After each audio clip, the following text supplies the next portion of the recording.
New York Giants right tackle Evan Neal is off the PUP list finally. What I want to know is, are New York Giants fans happy about it, or are they apprehensive about it? I'm Coach Gene Clemons, and I have a giant issue. 3, 2, 1.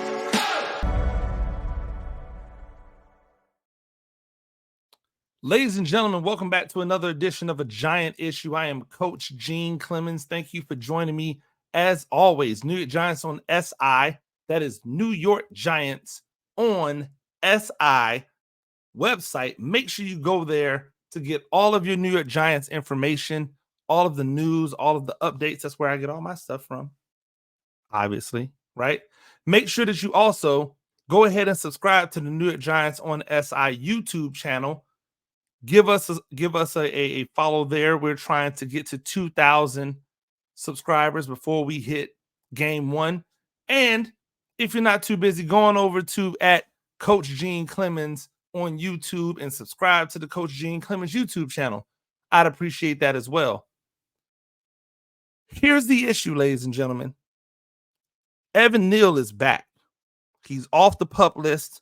Many people in the business of content, many people who are fans, fanalists, people who just give their opinion on Twitter, members of the media, etc.,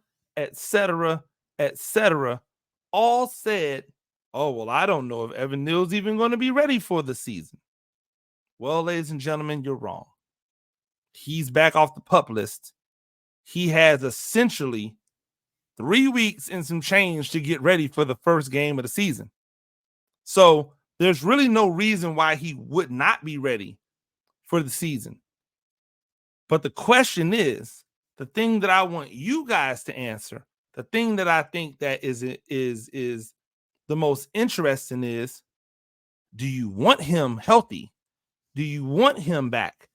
Do you want to see Evan Neal be successful, or are you so like in love with the thought process that you're done with him, or that he can't be good, that you almost want him to fail so that you can be right? This is a conversation that we're having a lot with Daniel Jones, right? Are there people out there, myself included, who have said in the past that Daniel Jones was not good, that Daniel Jones should not be the starting quarterback for the Giants? Are we, and again, I put myself in that because I have to be accountable, right? Are we more inclined to be in favor of Daniel Jones being bad so that we can be right? Or do we want Daniel Jones to be good because that's what's best for the team? I can tell you, it does me no good to be right about Daniel Jones. I would much rather be wrong about Daniel Jones. Why? Because if Daniel Jones is good, that means the team is winning. If the team is winning, that means there's more things to talk about. You guys are more engaged. It's great for New York Giants on SI website. It's great for New York Giants on SI YouTube channel. It's great for Coach Gene Clemons YouTube channel. It's good for everything that I do. So I want Daniel Jones to be successful, because with Daniel Jones' success, most likely comes team success. And I feel the same way about Evan Neal. Remember, I was not the Evan Neal guy coming out of college. I was not the guy that said, oh my gosh, Evan Neal, if he's there, it's a guaranteed lock. That was every single one of you Giants fans. Every single one of you. I didn't see anybody saying, hey, we should go with Cross because he's the best pass blocker. You know who was saying that? Coach Gene Clemons was saying that. Not another. Matter of fact, I think I had people make fun of me because I said that I wanted Cross instead of Neal. That I said that I would probably trade down out of that second pick that the New York Giants had in the first round, because there's no reason for me to reach for Neal when I could let Cross drop to me a few picks later. So I would try to get something. Again, I don't have to make this up. You can search, right? Research when I was on the Locked On Giants podcast with Patricia Traina that year. Look at my mock drafts that I had in that year. Right? So it is what it is. But I don't get anything out of being right about Evan Neal, because that means that the Giants wasted a first-round pick. That means the Giants are probably not as successful as they should be. And I want the Giants to be successful because of what I just said. It's great for business when the Giants are successful. When the Giants are successful, Giants fans are happy. And my God, is it hard for you guys to be happy. It's difficult. Y'all aren't even happy at training camp. You're not happy at training camp where there's no games to be won. The Giants won their first preseason game and all people were talking about were negatives. And I'm like, how can you leave this game with any negatives? The quarterbacks didn't play well. The running backs all performed well. The offensive line that was all backups that played second, third, and fourth stringers comported themselves well. The defense, linebackers were making plays.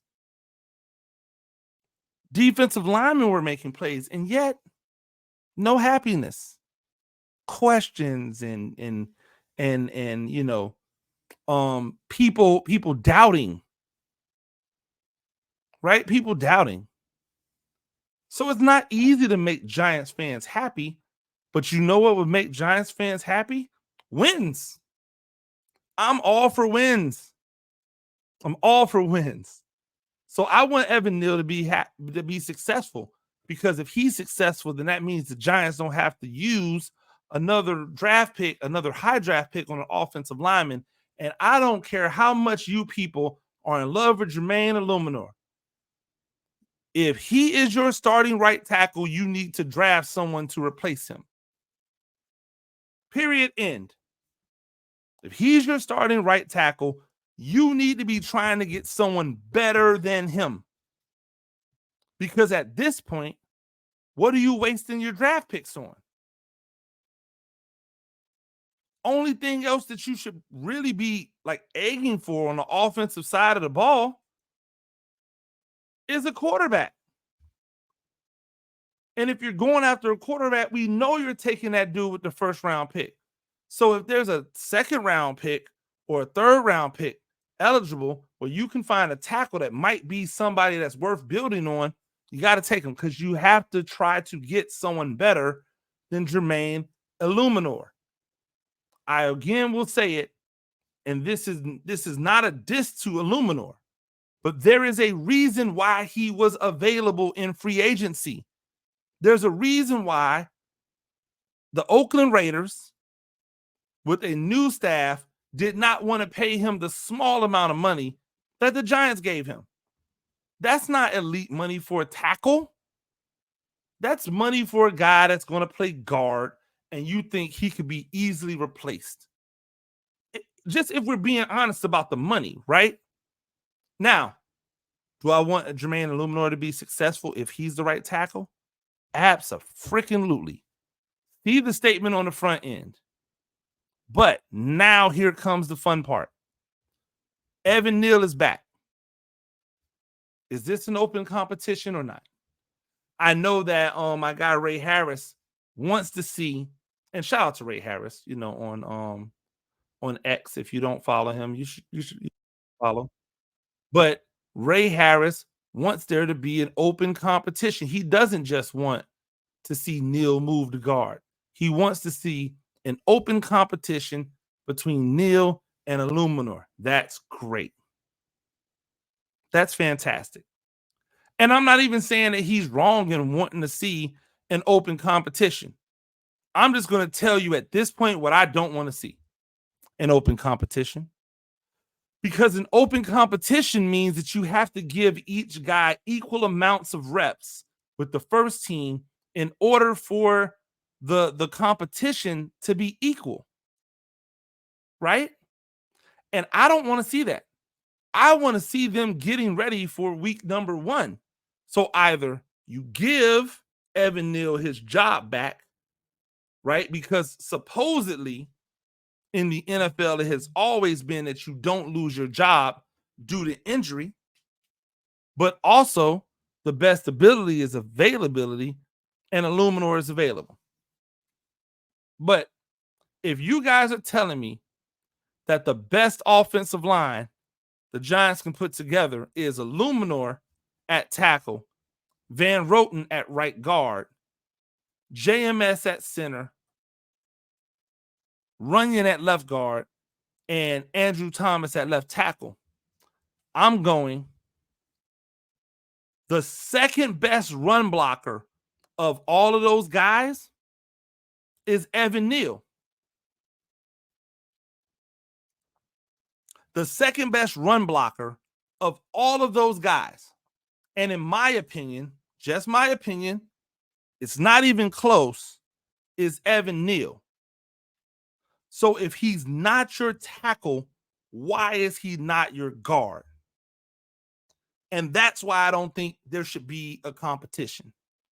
I think, and hear me out, I mean, because, I'm talking and you don't have a microphone.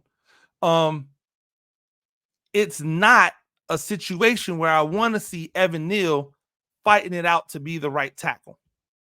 I want the Giants to say, he's our right tackle until ... Or I want the Giants to say, our right tackle experiment is done with him. We're putting him at right guard and or left guard. Period. Stop. Now Runyon goes wherever he doesn't go. Van Roten goes to the bench where he can be the swing guard. He can be the guy that goes center to the guards, right? He can be the guy that goes center to the guards. And now you have an Illuminor, your right tackle, that if he gets hurt, you can move Neal out to right tackle. If Azudu is not ready, you can move Neal out to right tackle and then plug Van Roten and or Aaron Stinney in and keep it moving. But in a perfect world, moving Neal inside will hopefully protect him from the perils that come at playing on the edge. If you don't believe he's an edge guy, if you don't believe he's a tackle, again, I've been on record as saying I think his ceiling is higher as a left guard than it is as a right tackle. But I also don't think you should just throw the baby out with the bathwater when it comes to him at right tackle. See, I'm consistent in these things. I want to see him do well. I want to see Daniel Jones do well. I want to see all of these running backs do well. But I've got questions. And here's the one thing that I took away from all of the preseason games this weekend, right? I watched the New York Jets draft running back in consecutive rounds, 4th and 5th round. They took Braylon Allen in the 4th. They took Isaiah Davis, Braylon Allen out of Washington, out of Wisconsin, excuse me. And they took Isaiah Davis out of South Dakota State. Champion, right? Both of them are bigger, more physical runners.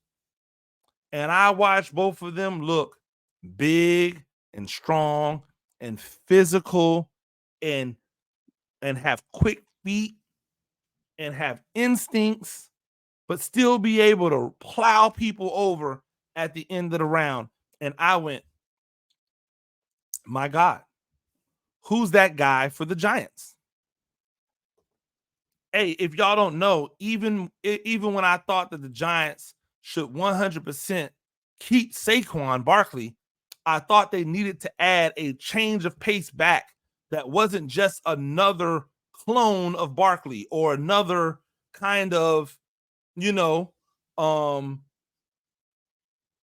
shifty in and out of cuts and breaks type of back. Could probably give you something in the pass game like a receiver. Nope. I thought they should add an Allen. I thought they should add an Isaiah Davis. I also then thought they should, if we're being honest, I also thought they should add like one of those super fast guys. And they did. They went out and got Turbo.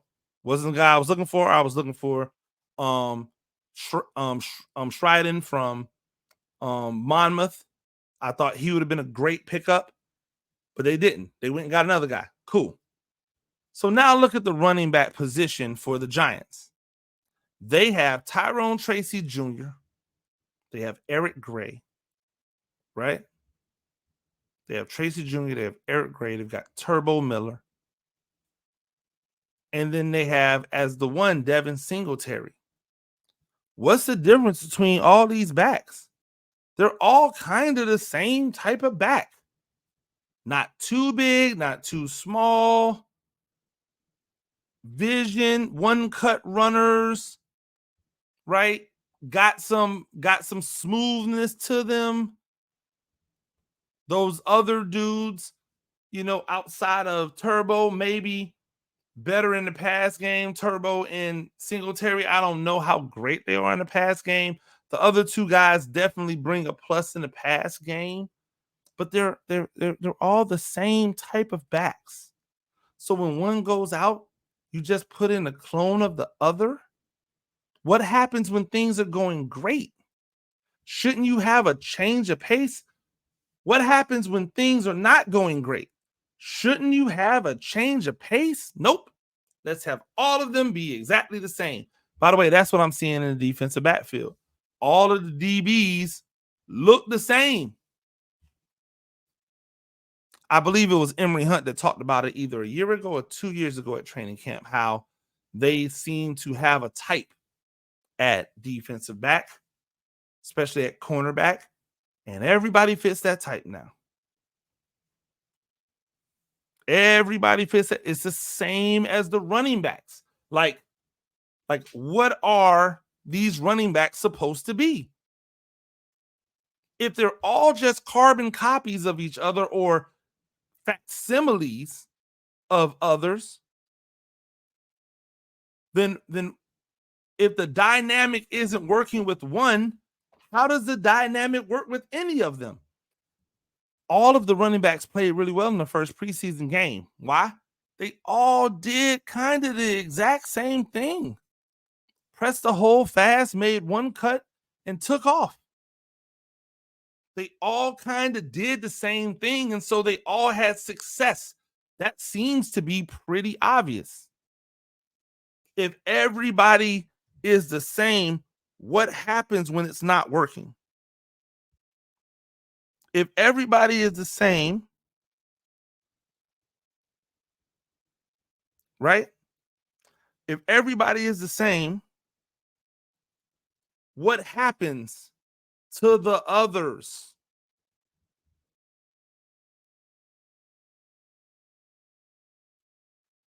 See, I just ask these questions, and when I ask these questions, people are like, "Oh, well, it don't really matter because they backups," and you and I both know, right? I'm looking directly into the camera right now. You and I both know somebody's getting hurt. Why? Because that is the kind of the history of football. You want everybody to be the same? You and I both know somebody's not going to be successful because that's the nature of football. You want everybody to be the same? I just was thinking about that when I was watching. I was watching these other guys for the Jets, these other backs, and I'm like, they're nothing like Breece Hall. They're nothing like Breece Hall. That's a great thing. That is a fantastic thing. Why would I want them to be like Breece Hall? Why would I want them to share all of the same qualities as Breece Hall? Because if I need a change up from Breece Hall, where do I go? All right, I'm taking too much time on it, but it comes back to my point, right, about what we're doing. And if Neal is your tackle, let him play tackle. If Neal is your guard, let him play guard, right? Let him play tackle or let him play guard. I don't care which, but give him a position and allow him to like play there. This whole, well, Neal should be on the bench. Are you stoned? Like, why would you want to put that level of talent on the bench when you know his floor is a Pro Bowl caliber guard? That's his floor. That's his floor, ladies and gentlemen. He moves to guard, he's going to be good. Why? Because he can move bodies out the way. And with a tackle on one side and a center on the other side, his biggest issue is the speed rush, and now he does not have to worry about the speed rush. He does not have to worry about it. You've eliminated his biggest issue. So if his floor is Pro Bowl guard, he's immediately better than Stinney. He's immediately better than Van Roten. He's immediately better than Runyon. And now, because Carmen Bricillo is the best offensive line coach in the world, shouldn't he just be able to go there and be better? Of course. Now, here's the funny part. I didn't hear anywhere in Neal's humble talking him say anything about moving the guard. And yet, that is what a lot of people took from what he was saying. That's what a lot of people took from it, right? Here is a quote from Evan Neal when he spoke to the press on Sunday. It says, "Whatever role the team has for me, I'm going to embrace it. So whether that's starting or not starting, I'm here to contribute to the team, and I'm going to do everything in my power to do so." Right? Yet people like Gridiron Media said Evan Neal opened a playing guard. Where did he say that at? He said whether that's starting at right tackle or not starting at right tackle, I'm here to contribute to the team. If he's going to be a guard, I think a starting guard, I think you could convince him. But if he's going to be a backup everywhere, then he's not playing guard, ladies and gentlemen. He's not playing guard. What you going to do, cut him? He's not playing guard. Now, if he's a starter, maybe you can convince him to play guard. I think it was said another quote he says I'm not owed anything. All I want is what I work for. Meaning, and to his it's a humble, right? Meaning, I'm not saying I should come back and be a starter, right? But it's not saying I'm just going to play whatever it is you want me to play. That's because why not just say that? Hey, I'll play wherever they want me to play. No, he said, if it's starting, if it's not starting, I'll embrace it. That's not the same as, hey, yo, I am open to do whatever it is that y'all want me to do. He's saying things without saying them. Now, I just want to see what it looks like. If practice on Monday, right? If practice today and practice tomorrow, he's at tackle, then he's at guard, he's at tackle. Okay, cool, right? I'm willing to come in and change my tune. Hey, look, they had him lined up at guard. They had him lined up at tackle. They're just trying to find a place to play him. But if he's only lining up at tackle, Don't think that if it's a competition for tackle, he's just moving the guard. And by the way, I don't think that's the best move for success. The best move for success is to put him somewhere and say, that's where you're playing. Malik Neighbors got hurt because I didn't really want to talk about Malik Neighbors getting hurt because I don't really know what a minor ankle sprain means, right? I don't know what a minor ankle injury is. I've had minor ankle injuries that I played through, but I don't get paid millions of dollars, and I'm not the first overall pick or the first I'm not the team's number one pick, excuse me. So I don't know if minor ankle sprain means the same thing for him in preseason as it does for me playing high school, playing college football and basketball. Like for me, a minor ankle sprain is I'm playing, I might not be 100%. For him, a minor ankle sprain might mean, oh, we're not taking the chance of him making this any worse. We'll see you all in September. And if they do that, then okay, cool. Like I don't have no beef with them. I got no smoke. If that's what they decide to do, I've got zero smoke with that.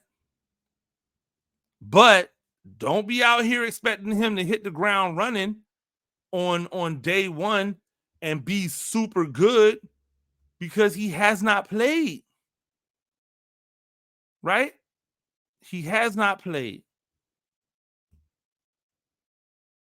So if he's hurt and he's not playing, please, please, please do me a favor and do not do that thing where you expect him to come out game one and put up 100+ yards receiving. Give him the opportunity, right? Give him the opportunity to work back into it. Yeah, but he might have just been out and he might not have been, he just might not have been playing in the games. He might have actually been okay. There is nothing like the game. And the moment that you guys realize it, the better off you'll be. There's nothing like the game. There is nothing like playing in a real game. There is no substitute for it. Those joint practices are not the same. You've been instructed to do things differently in those joint practices. The game is the game. That's it. The game is the game. All the rest of that, that's not the game. And when we start to appreciate things for what they really are, then we don't have to be wishy-washy with it. So if Malik Neighbors is out for the entire preseason, the rest of the preseason, cool. Don't expect him to be Malik Neighbors, the next Justin Jefferson, the next Jamar Chase, the next whatever, week one. That's all. That's all. Just week one, week two, maybe. Give him a little bit of grace. Let him get comfortable with real legitimate game, not practice, not joint practice. Now, I hope that his minor ankle sprain is just minor. It's like little, it's insignificant. Couple of days, he'll be back. Maybe he misses the next preseason game. Maybe he doesn't play as long in the next preseason game as they were originally hoping that he would. I'm cool. I'm good with that. But if it is, shut him down. Got to get ready. Hey, anybody notice that Theo Johnson didn't really play much in the first preseason game? I wonder why that is. We'll talk about that soon. But I just was like, man, that's so strange. But regardless of what's going on, Evan Neal is back, right? One more guy that was not healthy on the offensive line that is back healthy. Shouldn't you be excited about it? Are you excited about it? Hey, do me a favor. I have a poll up on X. It says, are you rooting for Evan Neal? Yes or no? Just hit it. Just go over there to X at Gene Clemons on X and look up the poll and just hit yes or no. Are you rooting for Evan Neal? Yes or no? That's it. I really just want to know how many of you people are just like, nope, get him up out of here. Don't want to see him ever again. I blame him for Malik Neighbors getting hurt. Right? And how many of you are like, no, he was one of our top picks. I want to see him be successful. Yes. Do that for me. I would greatly appreciate it. On X at Gene Clemons. Make sure that you do that. And ladies and gentlemen, that's all the time we have. New York Giants on SI. Make sure you check out the website for all of your New York Giants news and information. Make sure that you subscribe to the New York Giants on SI YouTube channel. We're trying to get to 2,000. You can help us get there. All you got to do is hit subscribe. Then tell your homeboy, homegirls, and their kids to hit subscribe as well. And we'll be to 2,000 before you know it. Make sure that you also check out the Big Blue Breakdown, right?